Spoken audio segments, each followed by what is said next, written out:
जय हिंद। मैं दुर्गेश, स्वागत है आपका द जीएस रिसर्च सेंटर में। आज हम बात करने वाले हैं भारत के महान्यायवादी यानी अटॉर्नी जनरल ऑफ इंडिया के बारे में, और यहाँ से ऑब्जेक्टिव क्वेश्चंस परीक्षाओं में पूछे जाते हैं। तो सबसे पहले देखते हैं ये महान्यायवादी होता कौन है, ताकि हम सारी चीज़ों के बारे में अच्छे से समझ सकें। तो आप देखेंगे भारत में जो विधि बनाने का अधिकार है, नियम या कानून बनाने का अधिकार है, वो किसे प्राप्त है? विधायिका को प्राप्त है। और विधायिका में शामिल कौन होता है? नेता या मंत्री शामिल होते हैं। और आपको पता है कि भारत में नेता या मंत्री बनने के लिए पढ़ा लिखा होना ज़रूरी नहीं है, बल्कि वो लोग जनता के द्वारा चुन के जाते हैं, कोई परीक्षा तो पास करके जाते नहीं हैं।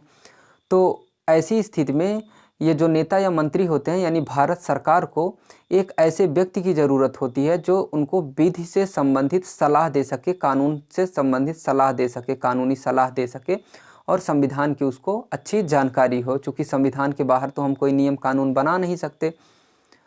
तो कानूनी सलाह देने के लिए, भारत सरकार को कानूनी सलाह देने के लिए जिस व्यक्ति को नियुक्त किया गया, उसका नाम क्या रखा गया? महान्यायवादी। यानी महान्यायवादी होता है जो भारत सरकार को कानूनी सलाह देता है, विधि से संबंधित सलाह देता है। और ये क्या काम करता है महान्यायवादी? भारत सरकार के मुकदमे की सुनवाई भी करता है। कभी कभी न्यायालय में चुनौती दे दी जाती है, विधि द्वारा, विधायिका के द्वारा बनाए गए नियम या कानून को न्यायालय में चुनौती दी जाती है, तो उस मामले को कौन देखेगा? भारत का महान्यायवादी देखेगा। तो महान्यायवादी का काम क्या हुआ कि ये भारत सरकार को विधि से संबंधित यानी नियम या कानून से संबंधित सलाह देता है और भारत सरकार के मुकदमे की सुनवाई करता है। और इसका प्राविधान भारतीय संविधान के अनुच्छेद 76 में किया गया। किसका? महान्यायवादी का अनुच्छेद 76 में प्राविधान किया गया भारतीय संविधान का। और यहाँ से ऐसे छोटे छोटे ही प्रश्न पूछे जाते हैं कि नियुक्ति कौन करता है, त्यागपत्र किसको देता है, वेतन कितना होता है, किस अनुसूची के तहत वेतन दिया जाता है। इसी टाइप से ऐसे छोटे छोटे प्रश्न किस अनुच्छेद में वर्णन किया गया है महान्यायवादी के बारे में, महान्यायवादी के पद की बात किस अनुच्छेद में किया गया है, यही सब ऐसे छोटे छोटे प्रश्न यहाँ से पूछे जाते हैं। तो आप वीडियो को ध्यान से देखेंगे, सारी चीज़ें अपने आप क्लियर हो जाएंगी। तो किस अनुच्छेद में प्राविधान किया गया है महान्यायवादी का? अनुच्छेद 76 में। अनुच्छेद 76 में कहा गया है कि भारत का एक महान्यायवादी होगा। भारत का एक महान्यायवादी होगा, अनुच्छेद 76 में प्राविधान किया गया है। और इसकी नियुक्ति कौन करता है महान्यायवादी की? तो महान्यायवादी की नियुक्ति यानी अटॉर्नी जनरल की नियुक्ति भारत का राष्ट्रपति प्रसाद पर्यंत करता है। कैसे करता है? प्रसाद पर्यंत करता है। और किसके द्वारा किया जाता है? राष्ट्रपति के द्वारा किया जाता है। और ये त्यागपत्र किसको सौंपेगा? नियुक्ति तो भारत का राष्ट्रपति कर देता है, और त्यागपत्र भी ये भारत के राष्ट्रपति को ही सौंपता है। जो इसको नियुक्त करता है उसी को ये त्यागपत्र भी सौंप सकता है। तो त्यागपत्र किसको देगा? भारत के राष्ट्रपति को त्यागपत्र देता है। और इसको शपथ कौन दिलवाता है? जब भारत का राष्ट्रपति नियुक्त कर देगा महान्यायवादी को, तो महान्यायवादी की शपथ कौन दिलाएगा? या तो भारत का राष्ट्रपति दिलाएगा। अगर भारत के राष्ट्रपति के पास समय नहीं है या कोई और कारण है, तो भारत का राष्ट्रपति एक व्यक्ति को नियुक्त कर देगा जो इसको शपथ दिलवाएगा।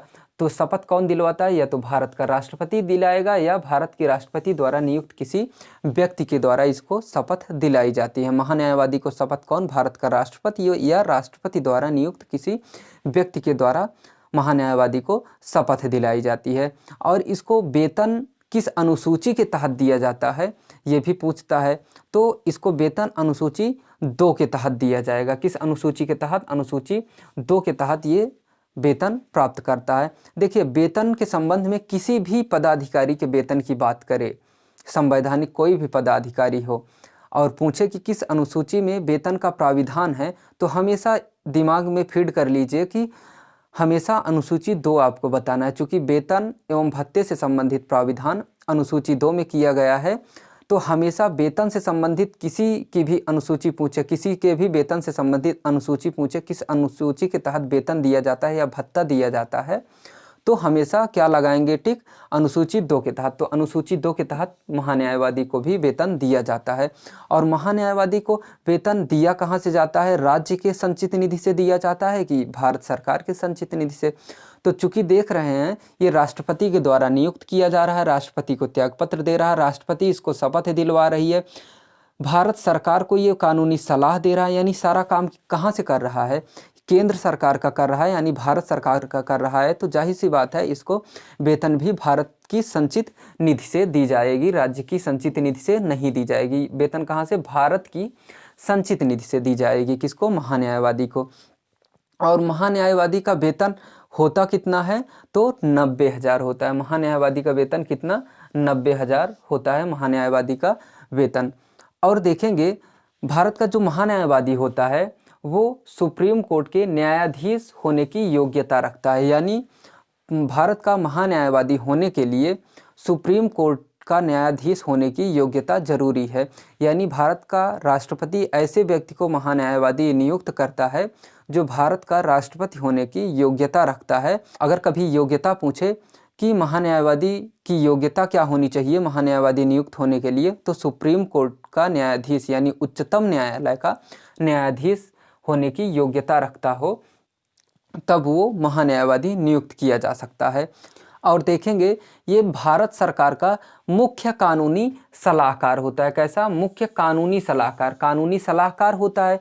और यही मुख्य होता है। सलाह तो भारत सरकार कानूनी सलाह तो सुप्रीम कोर्ट से भी मांग सकती है, लेकिन सुप्रीम कोर्ट सलाह दे भी सकता है, देने से मना भी कर सकता है, लेकिन ये मुख्य कानूनी सलाहकार होता है।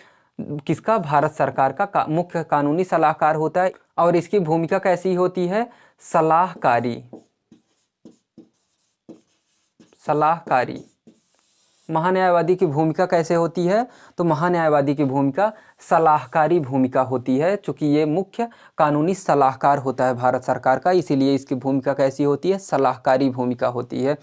चूंकि प्रश्न कभी कभी पूछा जाता है कि निम्न में से किसकी भूमिका सलाहकारी होती है? भारत के राष्ट्रपति को यानी भारत सरकार को सलाह देने की भूमिका किसकी होती है? तो महान्यायवादी की भूमिका सलाहकारी होती है।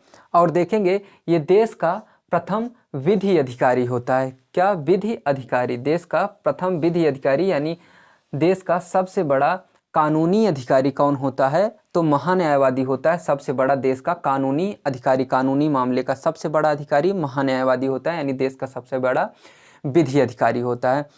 और महान्यायवादी सुप्रीम कोर्ट में भारत सरकार का प्रतिनिधित्व करता है। भारत सरकार का प्रतिनिधित्व सुप्रीम कोर्ट में कौन करता है? तो महान्यायवादी करता है। इसको इंपॉर्टेंट टिक कर लीजिएगा, यहाँ पे कन्फ्यूजन होगा और यहाँ से प्रश्न पूछा भी जाता है कि सुप्रीम कोर्ट में भारत सरकार का प्रतिनिधित्व कौन करता है? तो महान्यायवादी सुप्रीम कोर्ट में भारत सरकार का प्रतिनिधित्व करता है। कौन? महान्यायवादी। इसको ध्यान रखिएगा। और देखेंगे भारत के पहले महान्यायवादी कौन थे? तो MC सीतलवाड़। MC सीतलवाड़ भारत के पहले महान्यायवादी थे। यहाँ से भी प्रश्न पूछे जाते हैं, इसको भी ध्यान दीजिएगा। पहले महान्यायवादी MC सीतलवाड़।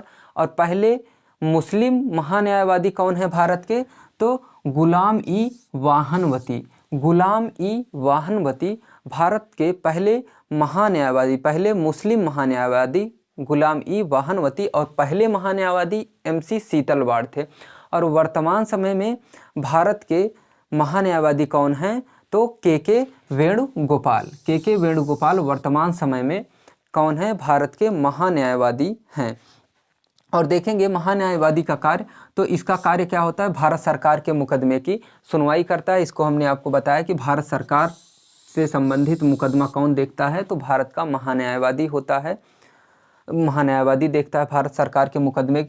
और लोकसभा और राज्यसभा में देखेंगे महान्यायवादी भारत की संसद में बैठता है, यानी लोकसभा और राज्यसभा में बैठ सकता है, प्रश्न पूछ सकता है, अभिभाषण भी दे सकता है। यानी ये जो महान्यायवादी है ये भारत की संसद में यानी लोकसभा और राज्यसभा में बैठ सकता है, प्रश्न पूछ सकता है और भाषण भी दे सकता है। तीनों काम कर सकता है। लेकिन किसी भी विधेयक पे, किसी भी बिल पे ये मतदान नहीं कर सकता। ये बहुत इम्पॉर्टेंट है, इसको ध्यान रखिएगा। किसी भी विधेयक पे, विधेयक का मतलब बिल, किसी भी विधेयक पे ये मतदान नहीं कर सकता। कौन? महान्यायवादी। लेकिन लोकसभा और राज्यसभा दोनों में इसको बैठने का अधिकार है, प्रश्न पूछने का अधिकार है, भाषण देने का भी अधिकार प्राप्त है। लोकसभा और राज्यसभा में बैठ सकता है, भाषण दे सकता है और प्रश्न पूछ सकता है, लेकिन किसी विधेयक यानी बिल पे मतदान नहीं कर सकता। क्यों मतदान नहीं कर सकता? चूँकि ये संसद का सदस्य नहीं है, ये भारत सरकार का सलाहकार है, ये संसद का सदस्य नहीं है, इसीलिए ये मतदान नहीं कर सकता। मतदान कौन कर सकता है? मतदान केवल संसद के जो सदस्य हैं वही मतदान कर सकते हैं। चूँकि ये संसद का सदस्य नहीं है, इसीलिए ये मतदान नहीं कर सकता महान्यायवादी। और देखेंगे भारत सरकार के द्वारा जो सौंपा हुआ कार्य होता है, जो भारत सरकार काम इसको देती है, उसको भी ये करता है। किसके अतिरिक्त? यानी मुख्य काम इसका क्या है? सलाहकारी भूमिका में होता है, यानी भारत सरकार को सलाह देता है, भारत सरकार के मुकदमे की सुनवाई करता है।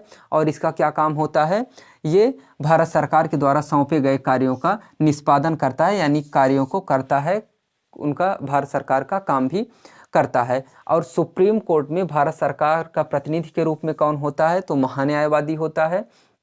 भारत का पहला विधि अधिकारी कौन होता है? महान्यायवादी होता है। मुख्य कानूनी सलाहकार कौन होता है भारत सरकार का? तो महान्यायवादी होता है। और यही सब छोटे छोटे प्रश्न पूछे जाते हैं। कार्यकाल कितना होता है? 5 वर्ष होता है महान्यायवादी का।